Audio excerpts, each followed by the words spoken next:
Welcome, sexy Siamese helpers, to Geek Salad's Retro Movie Reviews.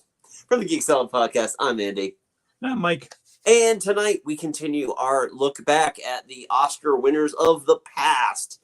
We've done the 30s, we've done the 40s, and now we enter the 1950s with the winner for Best Picture of 1957, David Lean's Bridge on the River Kwai. Yep. Have you seen this movie before, Mike, or was this your first? I've never seen this movie before. Okay. I know I've seen it before, but it's been decades since I had last seen this movie. And what's interesting to me about this, because obviously I never saw it on like a theatrical screen. Right. But the last time I did see it, it probably didn't leave as big of an impression because I was watching it on a smaller, square TV. More than likely, I was watching a cropped copy of it anyway, like a pan and scan copy of it, because that was all that was available. Because Columbia Studios was terrible about those back in the day. And so watching it on a nice big TV screen in full widescreen, it really gave to me a more epic feel. I feel this way about a lot of David Lean's work because David Lean is a very picturesque director. Yeah. But watching Lords of Arabia on a small TV doesn't make any sense. Watching it on the big screen, way better. Yeah. I mean, the shots were beautiful and the setting was fantastic as well. Yeah. It was all done in Sri Lanka too. And like a lot of the fades were really well done. Like technically, it is a really, really excellent movie. Yeah, I thought it's gorgeous to look at, and it really, you kind of feel the heat and the mosquitoes of it. Which, I credit for a movie that didn't have a lot of our modern technology behind it. Really, really worked. So. I got one text from you while you were watching it last night. So you were kind of radio. 1 second here. Yeah, sure thing. So my viewing of it. Oh, you're back already. Okay, yeah. So let me ask. Like I said, you were very radio silent on this one. Usually, I got a few texts while you're watching the movie. What were your initial thoughts? My initial thoughts were I liked the first half of the movie a lot more than I like the second half of the movie. Okay, so you didn't care so much for the actual mission? No, because when this movie, because I really had very little pre-knowledge of this movie. So when movie starts and it seems like it's setting up this real battle of wills between Saito and Al Guinness's Colonel Nicholson. Yeah, and those parts were really cool, but then halfway through, it decides, we're done with that storyline. We're gonna go over and follow the sexy American agent as he escapes, and then he has makes out with the nurses before he gets dragged back into a mission. Yeah, and then the entire mission, what was it, Warden? The leader of the mission. Yeah, I didn't like him at all. Joyce, I thought he was the only one of the group that I actually kind of liked his character. Yeah. And yeah, it's weird. I mean, just in terms of storytelling, it was kind of abrupt that we spent so much time in the camp. Yeah. And, working with Nicholson and and kind of his reason for standing up for his own men and spending time in the hot box and all that while Shears manages to escape. Saito, he was set up to be the big villain of it. He was they will work, and then but as soon as he kind of caves, he gets shoved into the background so fast. He's I think his last actual discernible line is, "The order has already been given," and that was maybe 45 minutes to an hour into the movie, and then I don't think he has a real line in the last half of the movie. Oh, Saito does talk. There's that great scene with him and Nichols on the bridge. Yeah, that's the last really good scene of this movie, right? And it's he really doesn't do much. It's mainly just Nicholson talking, and I just part felt of that is Saito was not a good English speaker. Yeah. So they cut a lot of his dialogue. I mean, and he only bothered to memorize. Like that's the only parts that he really memorized. He like cut out all the rest of the script and just had like about an inch thick book of his dialogue because he wasn't a native English speaker. Yeah. I felt like we were given one movie in the first half, and then they're like, "Well, we'd rather follow the sexy American because it's a Columbia picture." Yeah. I'm like, but no. But it is also a David Lean picture, and that's the thing is that David Lean does take these. First of all, there's no such thing as a short David Lean film. They are all going to be about 2.5, about 2.5, 3 plus hours. So I mean, taking that diversion is definitely, it's allowing you to kind of recharge your batteries when you do go back to the camp and when you do those things. I felt like some of the stuff with Shears took a little too long. They kind of like lingered on a lot of his stuff. Like even during that final mission, like Shears just goes to Warden like, yeah, we're going a different method than I came, and this is stuff I don't know. So why am I even here? And I kind of felt that too. I'm like, why did we need Shears in the second half of this movie? Part of that was because they got William Holden to play him. William Holden gets top billing in this movie because at the time, he was the biggest star. He'd come off an Oscar like 2 years before that. And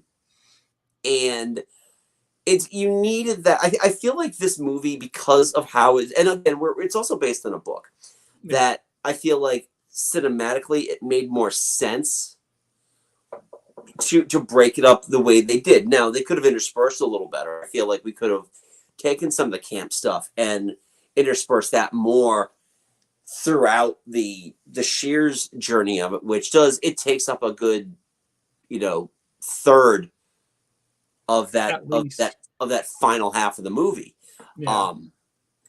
Before you go back to the bridge. I like that, but I do like though is that he does get redemption because Shears is a coward. It is quite literally in that conversation. With Ward, he is a coward. And I like that they were able to give him that. But the majority of the movie is primarily sold on Alec Guinness. And rightfully so. Yeah, he is fantastic in it. His character is fascinating. Yeah. Just the British stiff upper lip and the fact that he is going to remain true to his men no matter what. And because like we were watching and Autumn walked off for a few minutes. She came back and she's like, did they ever say why he is so intent on building the bridge? And I'm like, yeah, it's keeping his men occupied because there's nothing he can do. It's getting them better food. It's getting them better treatment. And they're able to go into the medical ward if they get hurt. So it was kind of a win-win. He knew that he wasn't going to be able to, he wasn't going to be able to not get them to work. Alec Guinness or Genuine Class? I know that reference. That's a Simpsons reference. Because Alec Guinness, if you rearrange the letters, Genuine Class. Yes. Oh my God, you're right.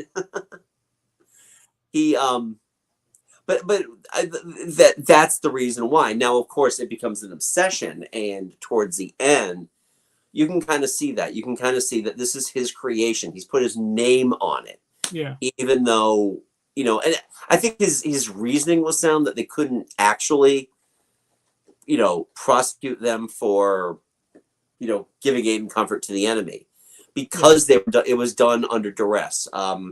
Now, interesting point I saw in the goofs on IMDb that Japan didn't adopt the conditions of the Geneva Convention until 1953.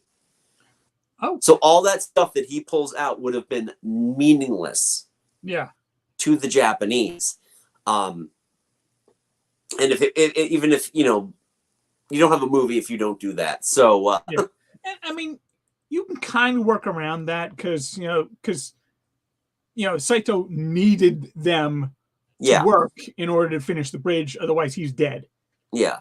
So, yeah, there was that battle of wills, but like they were setting up such a great like kind of head to head, and then once Saito kind of caves, he ceases to become a character. Really, he really goes back into the background. I mean, he has that great scene where like they're all cheering and celebrating out there, and he's just crying, Yeah. because he knows he gave up, but Yeah. he didn't have He a gave choice. up, but he got the bridge out of it. That's the thing. In that, he's also running a camp now where the Brits are very much in charge of their own destinies at that point too. Yeah. It was kind of nice that this is something that Nicholson was able to get for his men as well. Was that well-deserved R&R before the bridge opens.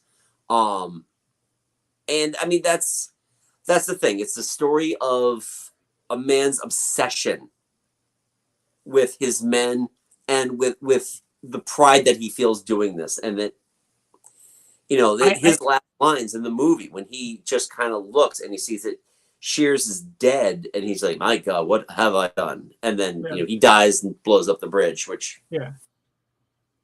I did like the fact that he was obsessed with it, but he wasn't like obsessed to the point of madness. Yeah, it was still a very it was a very reasonable obsession, right? Like it's not like, oh, we've got to do it. It's just I just want to finish the bridge. Yeah, exactly. And that's the thing is in his crowning moment of this is when he notices that somebody's going to destroy it. And that's the thing is that those stories do have to come together in order to get that amazing climax. Right. And I also wish they'd kind of put in the fact that the river drops. I wish they put that bit in at the beginning or earlier in, because it's just like, oh, well, just during our final moments, oh, the river's dropped and it's jeopardizing our entire. I wish we know that happened before, because and that could have honestly been addressed as Nicholson is surveying where to put the bridge, because I think that just a mere mention wouldn't have had it be completely out of nowhere. Now, again, if we put ourselves in the mind of a 1957 audience, then I'm sure that if I saw that in the theater, I'd be like, oh no, what's going to happen? And it wouldn't matter to me that there wasn't a callback to it, because realistically, it's there's no callback for us. Certainly, there's no point of reference for Shears and Gordon, because they weren't there. They didn't see it. And, Shears never got anywhere near that bridge because he was digging graves. Yeah. So, I mean, I can understand why they didn't do it. I would have liked just one thing, otherwise it just seems like so Deus Ex Machina thing. Yeah. Yeah, no, I definitely understand that. Or even if it didn't drop down completely, but that one wire against the branch. Yeah. That I feel like that is more impactful, because realistically, they didn't notice anything until that happened. Right. So I think that, overall, the flaws in this movie are very easy to look over, because this is a well-crafted movie. David Lean is a master at this style of movie. And again, if we think about like how he shoots all his movies, no two David Lean movies look alike. If we look at this compared to Dr. Zhivago or Lawrence of Arabia or Passage to India, they're all very, very different looking movies set in different locales, all with pretty much the same troupe of stodgy Brits. But yeah, I just, for me, it's a technically really, really well done movie, and a very beautiful one. I just, the story just does not have it for me. Okay. That's where it's kind of flawed, and it's kind of hard for me to overlook that, especially in the second half of the movie. Okay. I mean, it's funny about this movie is that it's a war movie. Yeah. but it doesn't feel like a war movie. There's no big battle scenes. No. This is a lot of vistas and locales and being shot completely on location in one place.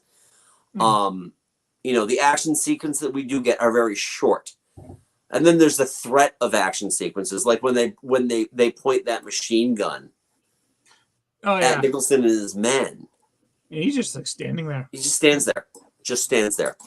Yeah. I mean, Alec Guinness friggin' earned this Oscar. He did get an Oscar for this one? Did. He won Best Actor for this one.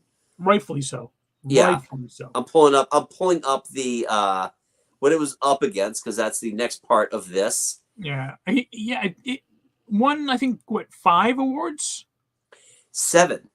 It won 7, yeah. 7 Academy Awards. So keep in mind, too, based on the other movies that we've talked about so far, this is the all right, I'm pulling up 30th Academy Awards.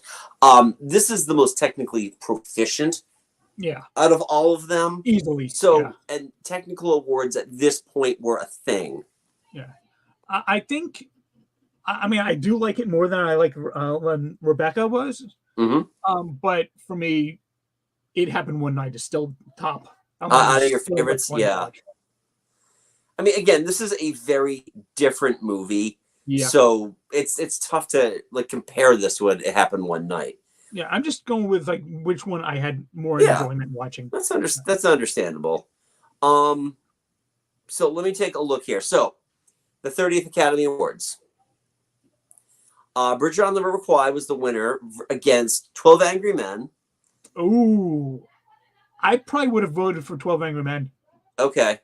Peyton Place, Sayonara, and Witness to the Prosecution. Yeah, see, I don't know any of those others. Okay. But Witness to the Prosecution is based on an Agatha Christie play. Oh, okay. Director. If I was voting, I would have gone for 12 Angry Men. Okay. David Lean won for director, as we mentioned, against Sidney Lumet for 12 Angry Men, Mark Robson for Peyton Place, Josh Logan for Sayonara, and Billy Wilder for Witness for the Prosecution. Yeah, oddly enough, I would vote for 12 Angry Men for picture, but I'd still go for David Lean for director. Yeah, phenomenal director. Oh, yeah, absolutely. Because the technical aspects of this were just mind-blowing. Yeah. Okay, actor. Alec Guinness, as I mentioned, won Best Actor against Marlon Brando for Sayonara. Yeah. Anthony Franciosa for A Hatful of Rain. Charles Lawton for Witness for the Prosecution. And Anthony Quinn from Wild as the Wind. Okay. All right. So it did not have any nominations in actress because other than that nurse and those 3 Siamese helpers, there are no women in this movie. This is an absolute sausage fest. Yeah, there were a few women in the Burmese village that rescued Shears. Yeah, that's it. So it did get a nomination, Best Supporting Actor, for Tsuse Hayaka. Oh, yeah. Colonel Saito. Was nominated, did not win, lost to Red Buttons in Sayonara. Yeah. And I didn't realize Red Buttons was an Academy Award winner. Yeah, I know. Kind of crazy. And Bridge on the River Kwai also won the adapted screenplay at the time called Best Screenplay based on material from another medium. Adapted screenplay flows off the tongue better. Yeah, it does. And this is like a heavy hitters list too, based on, these are all based on novels and plays. 12 Angry Men was nominated for that. Heaven Knows Mr. Allison was nominated. Peyton Place, Sayonara. These are all based on novels or plays. I think I probably would have given the best adapted screenplay to 12 Angry Men. Yeah, it's a direct adaptation. Yeah. I mean, that's the thing. It is a direct adaptation of the play, which is a lot. I feel like, writing a screenplay isn't easy, but adapting it from a play is way easier than having to adapt it from a book. Yeah. Yeah, that's fair. Yeah. That is very fair. Yeah. So, best score went to Bridge on the River Kwai. Oh, that, because the one text I did send you is the score about the music. So generic. But you know what, though? It's generic to us. Yeah. 1950s audience might not have felt the same way. Yeah, I was like, that score sounds like generic wartime score set A. Yeah. But again, it was, the 1950s, that was not kind of the thing at that point. Plus, you do get the Soldier's Waltz, that famous whistle, also known as the Hitler Only Had One Ball song, which, by the way, Hitler, he only had one ball. And they wanted to use that, but the producer, Sam Spiegel, said it was too vulgar. I didn't realize those were the words for that. It's not really the words for it. It's an old tune that the whistle version is what brought the song into prominence, though. But it was an old World War II, like, just soldier song. So it's funny that it kind of it ends up in there and becomes famous because of that. I mean, again, I think this is one of these movies. It's such a dad's movie, Oh yeah. Yeah, this is totally like. I mean, I remember the episode of Parks and Rec where for Ron's birthday he just wanted to be left alone, and Leslie puts together his most perfect evening, which is a bottle of whiskey, a well done steak and a baked potato, and Bridge on the River Kwai. Yeah, and the Guns of Navarone. The Guns of Navarone's a weird one for me. Not to deviate too much, because I did have to read that book in high school. The score can't all be Hans Zimmer scores. Funny thing about Hans Zimmer, Kurt. Yeah, we heard that. I just learned a very interesting fact about Hans Zimmer. One Mr. Apparently, most of the time when you see a Hans Zimmer score, there's an excellent chance it wasn't actually composed by Hans Zimmer. He's become the Mike Post of movie scores. Or Thomas Edison. Oh, or the Thomas Edison of movie scores. So it's him now when you hear like that. But that's about it. But I just found out about that today because the other day, because I was listening to a podcast, The Worst of All Possible Worlds, where they're talking about Boss Baby. And Hans Zimmer is the credited composer for Boss Baby. And they're like, this doesn't sound anything like it. It's almost like, yeah, because Hans Zimmer is kind of like a brand name. Because other people compose the music and they put it together and it goes under his name. Kind of like Mike Post. So, in a sense, yes, the scores can all be Hans Zimmer scores. If you try hard enough and you're not a coward, yes, everything can be a Hans Zimmer score. Yeah, this is a dad's movie to end all dad's movie. Guns of Navarone, I remember it being like it was like an HBO dad's movie. But like, I mean, my dad wasn't a big war movie guy. My grandfather, I think, really loved this movie though. I've never seen Guns of Navarone because I'm not the biggest war film guy either. Neither am I. But yeah, it's, again, I would like to, honestly, I think I need to watch Lawrence of Arabia now and stack the two together and see which one of them I like better, because I really love the way that Lawrence of Arabia looks. So I have to go back now, and I'm gonna have to watch that. It's on HBO Max, kids. That's Alec Guinness as well, right? No, that's Alec Guinness is in it. Yeah, he plays an Arabic character. Okay. Let's all sing the song of Not Problematic. And then it's Peter O'Toole. Sorry, I don't know why that is. I knew Alec Guinness wasn't Lawrence, but I knew he was in there. Yeah, he was. Yeah. So yeah, I think I might have to just stack the two together and see how they compare. That's one I've been meaning to rewatch for a long time. Ever since we got our newer TV, which has now been like 3 years. I was like, I should watch Lawrence of Arabia. Oh yeah. That movie's close to 4 hours long. Thank you, Kurt. Yeah, one of our greatest drunken actors.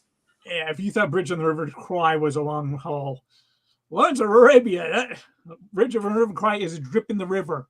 I feel like an ass saying that a movie that isn't 3 hours is like super long, because like literally about a month ago I watched Das Boot, the director's cut, which is like 3.5 hours long. So I feel like an ass for it's on Tubi, by the way, and it's amazing. You have to watch it as the director's cut, though. Just saying. In the original German, I'm assuming. Yes. If you watch it in, this is one of the few times where I'll actually stand for sub over dub.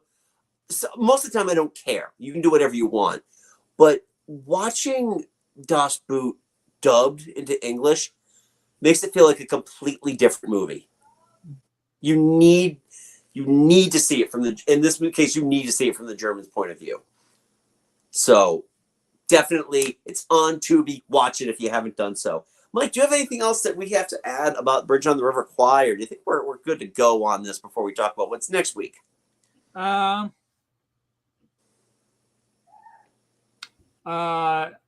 wish Joyce had survived and rather than Warden, because he brought a lot more. I kind of liked a lot more to the story. I kind of liked him too, but and Warden was like, I had to do it. I couldn't let him die. Yeah, no, I hear you. I hear you. But well, that was Bridge on the River Kwai. I'd love to know what your thoughts are on this one. I know it's kind of like it definitely sits in the higher echelon of Best Picture winners in terms of like overall, did it deserve it or not? Yeah. No. Oh, okay. So I'd love to know what your thoughts are. Please leave a polite comment below and let us know what you thought of Bridge on the River Kwai. If you are new to the channel, welcome.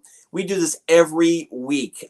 Next week, we will be going into the 1960s and talking about, we're actually going to kick off with a movie from 1960, Billy Wilder's The Apartment, which is up until The Artist, the last black and white film to win Best Picture. Schindler's List does not count.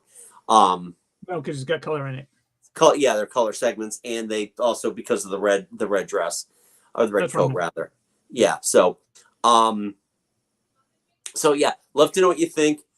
Join us next week. Subscribe if you haven't done so already, and give this video a thumbs up. It helps us in the algorithm. Just curious, when was the last time you saw The Apartment?